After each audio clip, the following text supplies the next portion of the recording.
The myth of normal. Normal is a fairy tale. It's written by people who feared difference and funded by systems that profit off obedience. It was never real. But it is enforced. With shame, with silence, with institutions. Every time someone's told they're too loud, too sensitive, too strange, too brown, too queer, too broken, too much, normal wins. And every time someone swallows their truth just to belong, we lose a piece of something sacred. We lose another voice, another story, another possibility. So let's call it what it is, a myth, a weapon, a lie. And it's time we tore it apart, not just to destroy it, but to make room for something true. Section 1. What normal really does. See, normal was never neutral. It's not some invisible baseline we all naturally return to. It's a construct, a manufactured mold. A mold that was shaped in boardrooms, in colonizer classrooms, in churches, in clinics, in corporate pipelines. It punishes neurodivergence. Silences queerness. Erases indigenous ways of knowing. It labels anything unfamiliar as broken, dangerous, or defective. It criminalizes black joy and trans survival. It treats disability as a problem to fix, not a culture to respect. It asks immigrants to assimilate, not integrate. Turns difference into deficiency. And when you don't fit, you're taught to shrink. To edit yourself down to something smaller, palatable, profitable, safe. You're told to suffer quietly or disappear. Smile more. Wear beige, mask everything. But here's the truth. There is no normal body, no normal brain, no normal life. Just a world too afraid of its own reflection in our wildness. I think about the boy in 6th grade who stopped bringing lunch because the food his grandma made smelled weird. He started eating crackers instead, stopped talking in his language. By spring, he didn't laugh the same.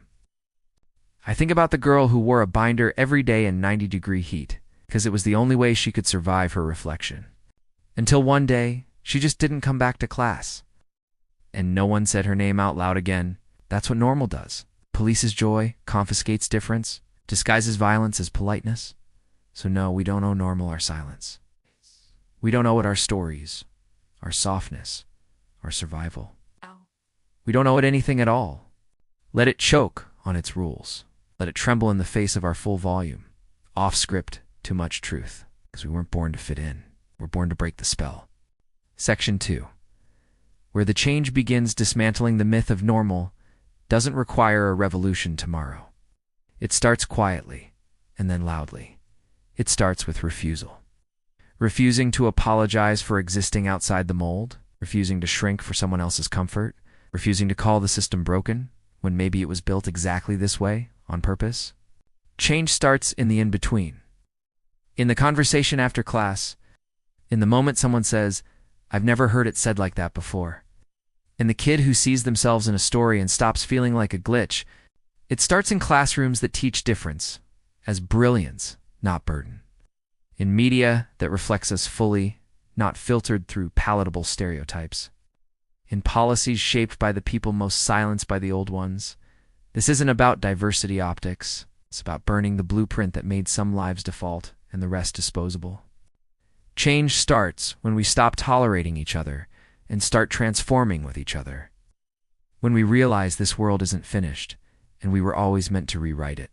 Section 3. What you can do now, you don't need a megaphone. You don't need 1 million followers or a soapbox in the town square.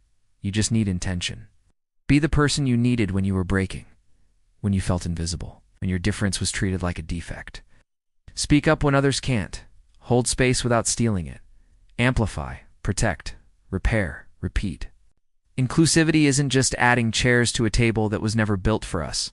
Sometimes, it means flipping the whole damn thing and building something wild, weird, and hours from the dirt up.